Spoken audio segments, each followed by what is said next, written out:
Today I stand here with the dream of building a new Nepal, with a fire of hope and passion burning within me.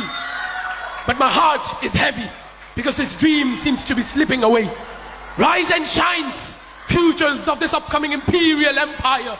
I, Avishkar Raut, the head boy of this everlasting imperial institute, Holy Well English Secondary School, welcomes you with open arms to our 24th annual program.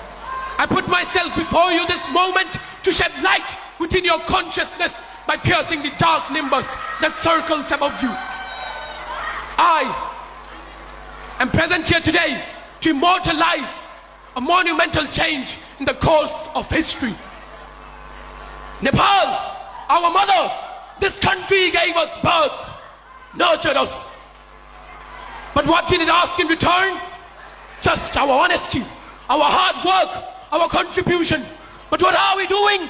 We are bounded by the chains of unemployment, fleeing abroad in search of opportunities.